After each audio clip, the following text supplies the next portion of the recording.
Hoy comenzaré una nueva serie de estudios bíblicos sobre la segunda venida del Señor Jesucristo. No sé de usted, pero yo por lo menos anhelo el regreso del Señor, si no he sido llamado antes a su presencia. Y qué día extraordinariamente glorioso será cuando Jesús regrese. Estamos en un sendero de colisión con el destino que no podemos ni debemos ignorarlo. Las señales de los tiempos están alrededor nuestro. El susurro sobre su venida crece cada día, y pronto escucharemos el atronador aviso de que ¡el novio viene! ¡El novio viene! Una de las verdades más benditas que yo conozco es que Jesús puede venir en cualquier momento. La última oración que encontramos en la Biblia está en Apocalipsis 22:20. Sí, ven, Señor Jesús. Primera Tesalonicenses 1, los versos 9 y 10. Porque ellos mismos cuentan de nosotros la manera en que nos recibisteis y cómo os convertisteis de los ídolos a Dios, para servir al Dios vivo y verdadero y esperar de los cielos a su Hijo. Una de las más hermosas y significativas frases en la Biblia es lo que dice el verso 10, y esperar de los cielos a su Hijo, al cual resucitó de los muertos, a Jesús, quien nos libra de la ira venidera. Déjeme decir algo acerca de la última parte de este versículo. ¿Qué es lo que vemos aquí? La terrible realidad de la ira que vendrá. Esa ira divina que está como una espada de Damocles sobre todos los seres humanos. La pendiente ira de Dios. Note que no es solo que Jesús viene, sino que la ira de Dios también viene. ¿Qué es eso? ¿A qué hace referencia? Hace referencia a la gran tribulación. Si usted piensa que hoy en día estamos teniendo increíbles problemas y dificultades, la ira de Dios, la gran tribulación, hará que estos días que estamos viviendo en la actualidad parezcan como paseo de verano en la playa. La ira de Dios, la gran tribulación, será un tiempo infernal en la tierra, será un tiempo de indescriptible sufrimiento. El profeta Daniel advirtió sobre este tiempo. Anote al margen Daniel 12:1. Y será tiempo de angustia, cual nunca fue desde que hubo gente hasta entonces. Será un tiempo de sufrimiento sin paralelo en la historia. Y el Señor Jesús también advirtió sobre esto. Busque Mateo 24, desde el verso 21. Porque habrá entonces gran tribulación, cual no ha habido desde el principio del mundo hasta ahora, ni la habrá. No estamos hablando de una tribulación normal, no estamos hablando de los tiempos oscuros y terribles que los creyentes han conocido y vivido a través de los siglos. Estamos hablando de un tiempo sin precedentes. Daniel habla de tiempos problemáticos. Jesús habló de la gran tribulación y Pablo lo identifica como la ira que vendrá. En el capítulo 6 de Apocalipsis se describe la ira que vendrá. Veamos desde el verso 15.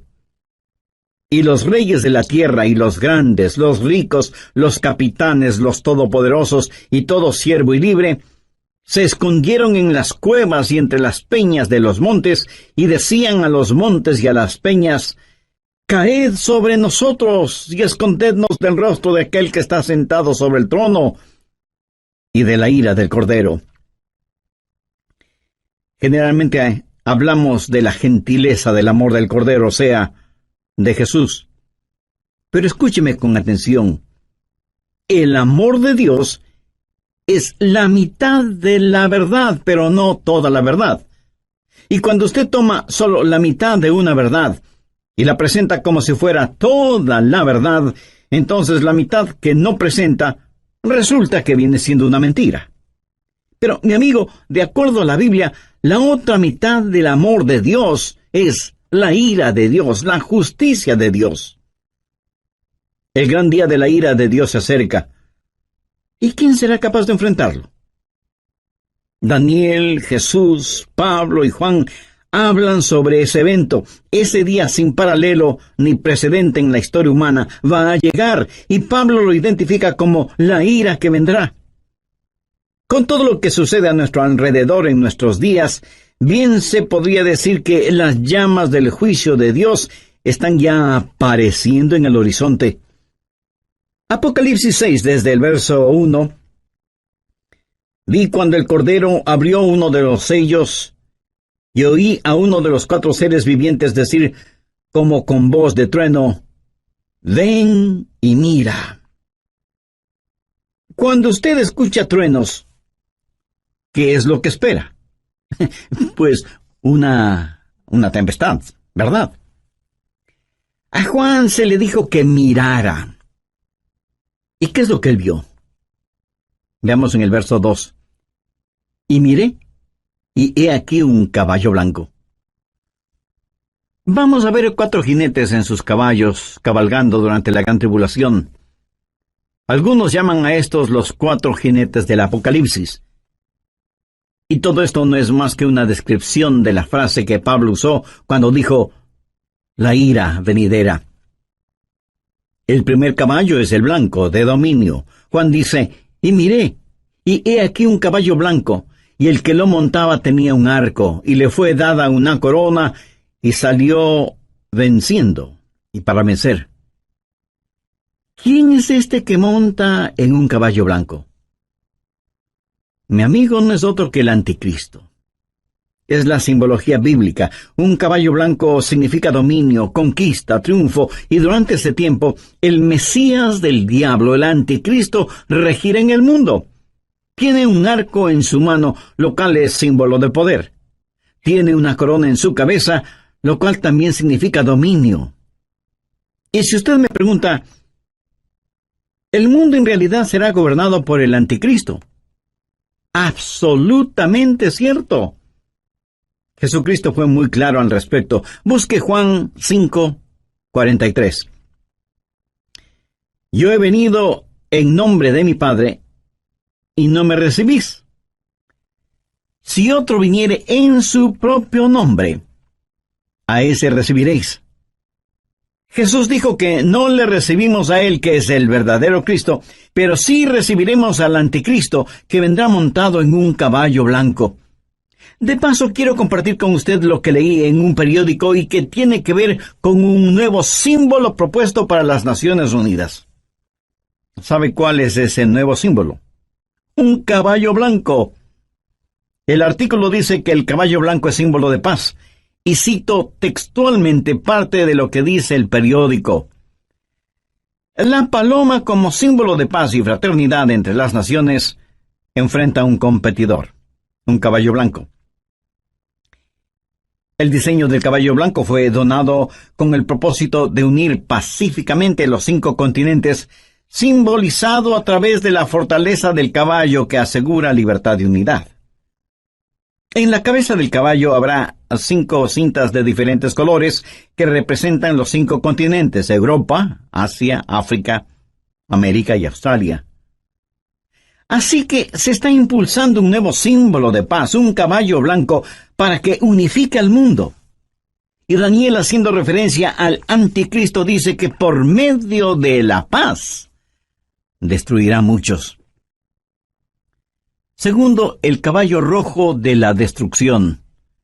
Apocalipsis 6:4. Y salió otro caballo, bermejo, y al que lo montaba le fue dado poder de quitar de la tierra la paz, y que se matasen unos a otros, y se le dio una gran espada. El caballo rojo de la destrucción, rojo como el color de la sangre. Y cuando este inspirado anticristo cabalga para conquistar, en su diabólico cerebro no habrá más que esa idea, conquistar, y habrá guerra y terror y destrucción, y la sangre roja lo manchará absolutamente todo. ¿Alguna vez usted ha pensado en nuestro mundo presente, armado hasta los dientes, con toda clase de armas de destrucción? El Medio Oriente es un verdadero polvorín, y en realidad nadie sabe qué naciones tienen armas biológicas o capacidad nuclear o termonuclear. Un gran general norteamericano dijo: sabemos mucho más acerca de la guerra que de la paz. Sabemos más acerca de quitar la vida que acerca de vivir en este siglo que se pregona es el siglo del progreso. El conocimiento científico ha sobrepasado los límites de control. Tenemos muchos hombres de ciencia, pero en verdad muy pocos hombres de Dios.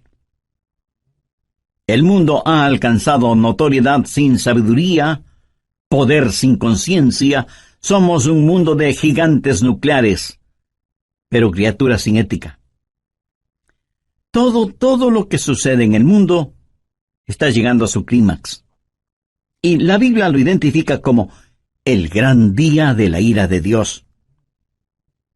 Con la llegada del caballo rojo de la destrucción, el espíritu del odio que está en el anticristo inflamará los corazones y las mentes de los seres humanos y causará que los padres maten a sus propios hijos y que se maten entre hermanos.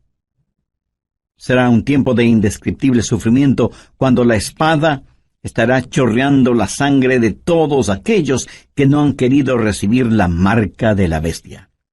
Y los cadáveres estarán abandonados en las calles, llenando con olores putrefactos el aire, en donde se mezclarán las lágrimas y el llanto de los vivos con el pedido de auxilio de los moribundos. Y uno puede entender lo que profetizó Jesús cuando dijo: mas ay de las que están encintas y de las que crían en aquellos días, porque habrá entonces gran tribulación, cual no ha habido desde el principio del mundo hasta ahora, ni la habrá. Tercero, el caballo negro de la privación. Apocalipsis 6, versos 5 y 6. Cuando abrió el tercer sello, oí al tercer ser viviente que decía: ven y mira. Y miré, y he aquí un caballo negro, y el que lo montaba tenía una balanza en la mano, y oí una voz de en medio de los 4 seres vivientes que decía: 2 libras de trigo por 1 denario, y 6 libras de cebada por 1 denario, pero no dañes el aceite ni el vino. ¿Qué representa el caballo negro? Representa hambruna, invariablemente, porque después de una guerra sigue la hambruna. La balanza en este pasaje, usada para pesar harina, habla de la escasez de los alimentos y nos habla de precios elevadísimos y naciones que se mueren de hambre. 1 libra de trigo o cebada representa una comida, y esa comida costará todo un día de trabajo, o sea que será necesario el trabajar todo el día para poder comprar algo para comer. ¿Sabía que ya vivimos en un mundo en donde más de la mitad de la población vive en perpetuo estado de hambre? Ahora imagínese lo que será durante la gran tribulación, cuando los hombres inflamados con un espíritu de odio preferirán ir a la guerra antes que trabajar en la tierra. Por la historia aprendemos que cuando el general romano Tito Vespasiano, en el año 70, cercó a Jerusalén, impidió el abastecimiento de alimentos desde fuera de la ciudad y confiscó todos los alimentos que encontró dentro de la ciudad para su propio ejército. Fue tal la hambruna que se sintió en Jerusalén que, según los historiadores, las madres casi enajenadas por el hambre mataban a sus bebecitos para comérselos. Jesús dijo que un tiempo mucho peor que eso está por venir. Cuarto, el caballo amarillo de la destrucción. Apocalipsis 6, versos 7 y 8. Cuando abrió el 4º sello, oí la voz del 4º ser viviente que decía: ven y mira. Miré, y he aquí un caballo amarillo, y el que lo montaba tenía por nombre Muerte, y el Hades le seguía. Y le fue dada potestad sobre la 4ª parte de la tierra para matar con espada, con hambre, con mortandad y con las fieras de la tierra. En el original griego, la palabra amarillo describe un color verde amarillento pálido. Este caballo es el de la destrucción, y millones de seres humanos serán destruidos.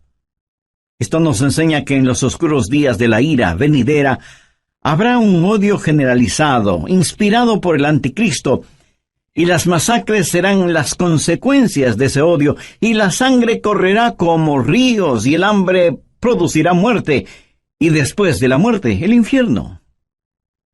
Se dice que a veces más gente muere después de terminada una guerra que durante la guerra misma. Y usted preguntará, ¿cómo puede ser eso posible? Amigo, después de la guerra hay una explosión de pandemias, infecciones, plagas. Pero en este pasaje, note que después de la muerte viene el Hades. ¿Qué significa eso? La muerte reclama el cuerpo, pero el Hades reclama el alma. Esos van a ser días terribles cuando ni siquiera en el sepulcro usted podrá esconderse de Dios. Y yo creo que los 4 jinetes del Apocalipsis están listos para comenzar su recorrido. Si nuestros oídos son sensibles, escucharemos el estruendo de sus cascos aproximándose aceleradamente. El gran día de la ira de Dios vendrá, ¿y quién será capaz de enfrentarlo? Este pasaje de Primera de Tesalonicenses nos previene acerca de la ira que vendrá, pero solo he hablado de una parte de lo que sucederá durante la gran tribulación. Vayamos ahora a Apocalipsis 9. La gran tribulación será un tiempo cuando los espíritus diabólicos serán desatados sobre la tierra. Apocalipsis 9:1.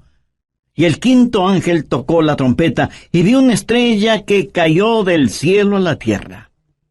¿Qué representa esa estrella caída? Es el mismísimo Lucifer.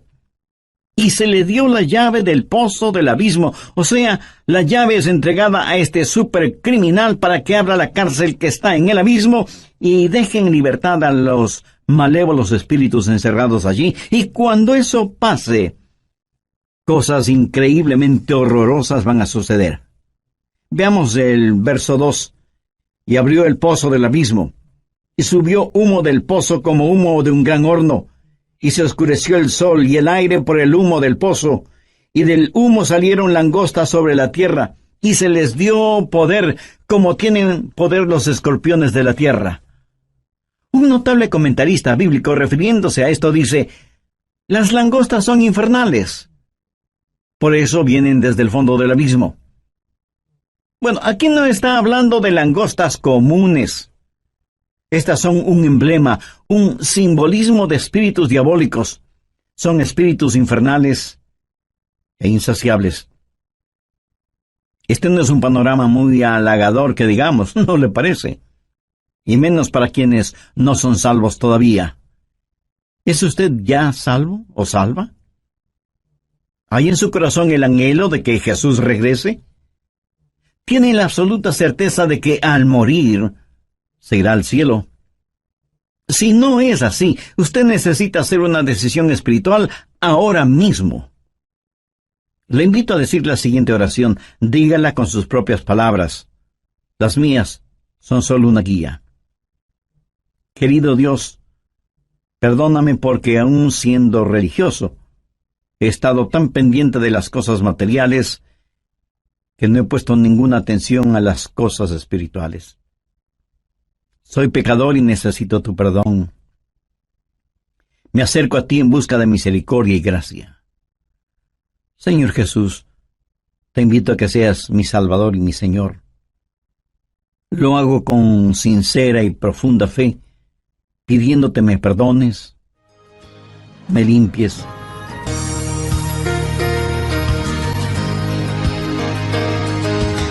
Como siempre, hacemos llegar a todos ustedes nuestro cordial saludo de bienvenida al programa El Amor que Vale. El Dr. Adrian Rogers presenta la serie Nuestro Rey viene pronto. Antes de que un reino declare guerra a otro reino, ¿qué es lo que hace primero? Llama a sus propios ciudadanos a que salgan de ese reino antes de declarar la guerra. Antes de que Dios hiciera llover fuego y azufre sobre Sodoma, el ángel le dijo a Lot: no puedo hacerlo hasta que tú salgas de aquí. Lot y su familia fueron sacados de la ciudad antes de que la ira de Dios se hiciera una realidad. Dios los salvó, sacándoles de la ciudad. Antes de que Dios enviara el diluvio en tiempos de Noé, ¿qué es lo que hizo? Arrebató a Enoc antes del diluvio para que fuera como un retrato, una ilustración de que antes de que Dios derrame su ira, Dios salva a los suyos. Dios puso a Noé en el arca como una ilustración de lo que la nación judía experimentaría y saldría del fuego de la tribulación como una nación nacida en un día. Esperamos que Jesús regrese en cualquier momento. ¿Qué está haciendo para prepararse para el retorno de Jesús? ¿Podemos saber cuándo regresa Él? ¿Qué podemos esperar que suceda en la gran tribulación? Escuche al doctor Adrian Rogers, en la voz del pastor Lenín de Llanón, dar respuesta a estas preguntas en su estudio bíblico, Preparándose para el Rapto. Tenga la bondad de buscar en la Biblia Apocalipsis 9, en versículo 4. Y se les mandó que no dañasen a la hierba de la tierra, ni a cosa verde alguna, ni a ningún árbol, sino solamente a los hombres que no tuviesen el sello de Dios en sus frentes. En el oriente, enormes enjambres de langostas aparecen en cierta época del año y devoran todo cuanto encuentran a su paso, incluyendo la vegetación. Pero las langostas de este versículo son diferentes. No dañarían ni una sola hoja de la vegetación, pero sí dañarían a los hombres y serían insaciables. Pero no solo son insaciables, sino que también son intolerables. Veamos los versos 5 y 6. Y les fue dado no que los matasen, sino que los atormentasen 5 meses, y su tormento era como un tormento de escorpión cuando hiere al hombre. ¿Ha sido usted alguna vez picado o mordido por un escorpión? Bueno, yo sí. Y eso es algo que de ninguna manera es agradable el recordarlo. Pero estos tal vez billones de langostas bíblicas salidas del abismo infernal tendrán el poder de ocasionar intolerables y terribles dolores. ¿Cuán terrible es ese dolor? La respuesta está en el verso 6. Y en aquel día los hombres buscarán la muerte, pero no la hallarán, y ansiarán morir, pero la muerte huirá de ellos. Los hombres con ansiedad buscarán la muerte, porque la muerte será una bienvenida liberación al tormento ocasionado por estos espíritus diabólicos que estarán en total libertad sobre la tierra. No solo serán espíritus intolerables, sino que además serán espíritus irresistibles. Verso 7. Y el aspecto de las langostas era semejante a caballos preparados para la guerra. Como un ejército bien entrenado, avanzan, marchan, y nadie les puede detener, nadie puede estorbar el vertiginoso marchar de estas fuerzas diabólicas salidas del fondo del abismo de la maldad. Son irresistibles y al parecer invencibles. Apocalipsis 9:7. Y el aspecto de las langostas era semejante a caballos preparados para la guerra. En las cabezas tenían como coronas de oro. ¿Qué significa esto? Significa que a Satanás se le ha dado dominio y está temporalmente en el trono. Es el milenio del diablo. El infierno está de fiesta. Son irresistibles, invencibles e inteligentes. Mire lo que dice la parte final del verso 7. Sus caras eran como caras humanas. En la tipología bíblica, el rostro de un hombre siempre habla de inteligencia. Pero siempre ha sido la sabiduría humana la que ridiculiza la verdad de Dios. El interés de Satanás siempre ha sido el controlar la mente del hombre, no tanto su corazón y conciencia. Los espíritus diabólicos implantan en nuestras mentes ideas de cómo debemos aprender acerca de las estratagemas seductoras de Satanás, pero son estratagemas insidiosas. Verso 8. Tenían cabello como cabello de mujer, sus dientes eran como de león. Mi amigo, estas no son langostas ordinarias. El cabello de mujer habla del carácter seductor y atractivo de las fuerzas diabólicas. La Biblia nos advierte acerca de los espíritus seductores, y el diablo seducirá a millones con encantos femeninos, pero debemos mirar más allá de todo lo que ofrece como atractivos este ángel de luz, porque él es en verdad un león rugiente. La Biblia dice, sus dientes eran como de león, para devorar y destruir a quienes caen en sus garras, insidioso y engañador, con pelo como de mujer, pero con colmillos de león. Los espíritus diabólicos son además insensibles. Veamos el verso 9. Tenían coraza como corazas de hierro. ¿Qué significa esto? Que por un periodo de tiempo ellos eran inmunes a cualquier daño. A los débiles y pecadores seres humanos no les servirá de nada el tratar de luchar. ¿Cuán frecuentemente desestimamos el poder de Satanás y nos reímos y hacemos bromas al respecto? Lo cual es una necedad, porque estos espíritus diabólicos son insensibles e inescapables. Note lo que dice la segunda parte del verso 9. El ruido de sus alas eran como el estruendo de muchos carros de caballo corriendo a la batalla. Por todas partes el aire está lleno con los ruidos de estos espíritus diabólicos, a quienes usted ni puede ganar en astucia, ni en nada. Veamos ahora el verso 10. Tenían colas como de escorpiones y también aguijones, y en sus colas tenían poder para dañar a los hombres durante 5 meses. ¿Sabía usted que el tiempo normal de vida de una langosta es 5 meses?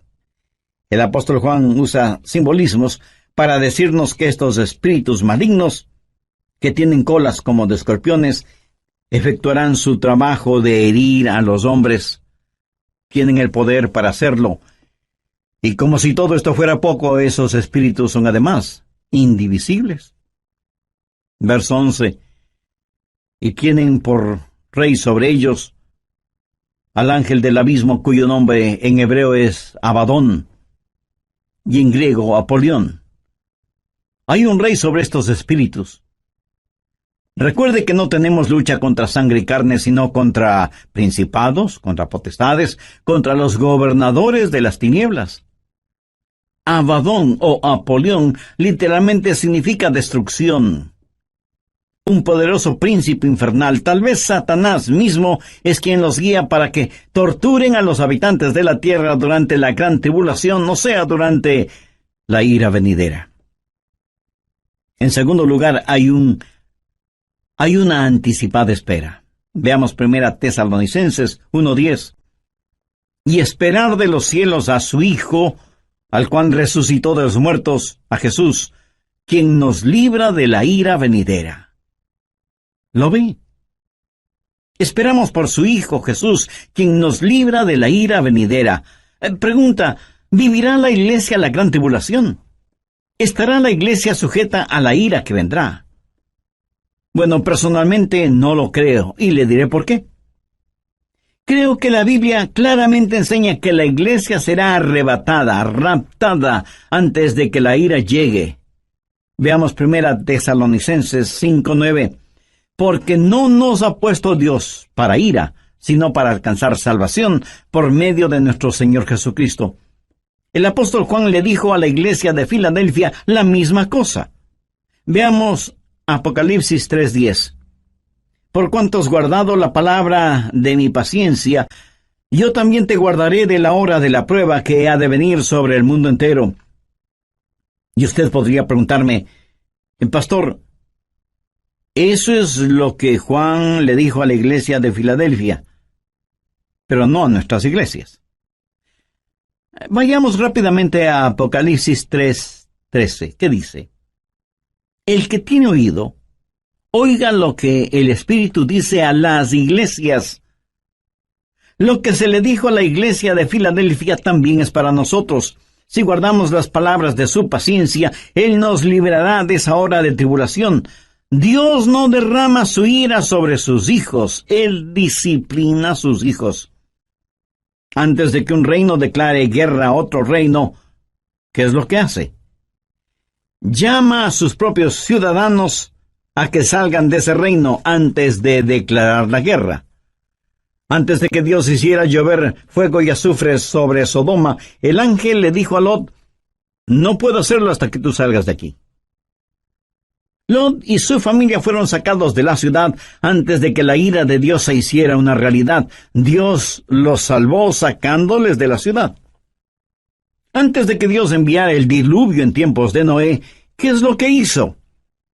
Arrebató a Enoc antes del diluvio para que fuera como un retrato, una ilustración de que antes de que Dios derrame su ira, Dios salva a los suyos. Dios puso a Noé en el arca como una ilustración de lo que la nación judía experimentaría y saldría del fuego de la tribulación. Si la iglesia va a pasar la gran tribulación, hay ciertas cosas que deben suceder. Y no estaremos esperando el regreso de Jesús en cualquier momento. Anote Mateo 24:36. Pero del día y la hora nadie sabe, ni aun los ángeles del cielo, sino solo mi Padre. Nadie, absolutamente nadie, sino el Padre, conoce el tiempo del regreso de su Hijo a la tierra. Y en Mateo 24:38, porque como en los días antes del diluvio estaban comiendo y bebiendo, casándose y dándose en casamiento, hasta el día en que Noé entró en el arca, entonces vendrá el Hijo del Hombre. Ahora escúcheme, comer, beber, casarse o dándose en casamiento no es precisamente la gran tribulación. Es cierto que para algunas parejas su cónyuge es una gran tribulación. ¿Qué es lo que dice Mateo 24:42? Velad pues porque no sabéis a qué hora ha de venir vuestro Señor. Y en el verso 44 leemos, por lo tanto, también vosotros estad preparados porque el Hijo del Hombre vendrá a la hora que no pensáis. Si la iglesia va a pasar por la gran tribulación, puedo simplemente comenzar a marcar los días. La tribulación durará 7 años. La divido en 2 períodos de 3 años y medio y puedo comenzar a contar. Pero la Biblia dice que debemos esperar por Jesús, debemos esperar su regreso de los cielos. No debemos estar esperando la tribulación. Marcos 13, versos 32 y 33 dicen, pero de aquel día y de la hora nadie sabe, ni aun los ángeles que están en el cielo, ni el Hijo, sino el Padre. Mirad, velad, llorad, porque no sabéis cuándo será el tiempo. Una y otra vez el Señor nos dice que debemos estar listos. Él nos ha librado de la ira venidera. Si la iglesia va a pasar por la gran tribulación, entonces, en vez de estar mirando hacia arriba, debemos estar mirando alrededor, esperando no a Cristo, sino al anticristo. No habrá la esperanza bendita, y la muerte sería mucho mejor que pasar por la tribulación para llegar al reino. Sí, hay una ira pendiente, pero también hay una anticipada espera. Nosotros esperamos por Jesús. Hay también un servicio ejemplar. ¿Qué debemos hacer? Pues estar listos para el rapto. ¿Cómo los creyentes de la iglesia primitiva se preparaban para el rapto? Veamos 1 Tesalonicenses 1:9. Porque ellos mismos cuentan de nosotros la manera en que nos recibisteis y cómo os convertisteis de los ídolos a Dios para servir al Dios vivo y verdadero y esperar de los cielos a su Hijo, al cual resucitó de los muertos, a Jesús, quien nos libra de la ira venidera. En primer lugar, si usted quiere estar listo para el rapto, necesita convertirse de sus ídolos a Dios. Y alguien dirá, nosotros no tenemos ídolos. Oh, sí que los tenemos. Ídolos viejos con nombres nuevos. En vez del dios Mamón, que representa avaricia, ahora es el dios ambición. En vez del dios Baco, que era el dios del desenfreno y la borrachera, ahora le llaman el dios de la hora feliz. En vez de la diosa Afrodita, que era la diosa de la lujuria sexual, ahora la llaman la revolución sexual. Son los mismos dioses y diosas, ídolos de antaño, con atractivos y políticamente correctos nombres. Hoy en día, en vez de Marte, que era el dios de la guerra, ahora se lo identifica como indignación justa. Y sin embargo tenemos en nuestras modernas ciudades más problemas, crímenes y odios como nunca antes. Viejos ídolos con nuevos nombres. ¿Y qué es un ídolo? Un ídolo es cualquier persona o cosa que usted ame más que a Dios. Es cualquier cosa en la cual usted confía más que en Dios. Es cualquier cosa a la que sirve más que a Dios. O cualquier cosa a la que usted tema más que a Dios. Cualquier persona o cosa que le desvíe de Dios es un ídolo. En Mateo 6:33 leemos, mas buscad primeramente el reino de Dios y su justicia, y todas estas cosas os serán añadidas. Usted debe volverse de sus ídolos a Dios. Usted no puede tener a Cristo y al mundo al mismo tiempo. Tiene que arrepentirse. Esa es la primera cosa para estar listo o lista para el rapto. ¿Se ha vuelto usted hacia el Dios vivo y verdadero? ¿Se ha olvidado o dejado de sus viejos caminos? ¿Le ha entregado su corazón a Jesús, que es el Dios vivo y verdadero? En segundo lugar, hay que servir al Dios vivo y verdadero. Algunos de ustedes me dirán, Pastor Adrián, yo creo las cosas que usted predica sobre profecía. Bueno, muchas gracias. Ahora permítame decir con toda la unción, función y emoción de mi alma, si usted cree lo que estoy predicando hoy, usted debe empezar a servir a Jesús. Por favor, saque su cabeza de las nubes proféticas y ponga sus pies en la tierra y comience a ganar almas. La verdadera prueba no es si usted cree o no lo que estoy enseñando, sino lo que usted va a hacer para prevenir a los hombres de la ira que vendrá.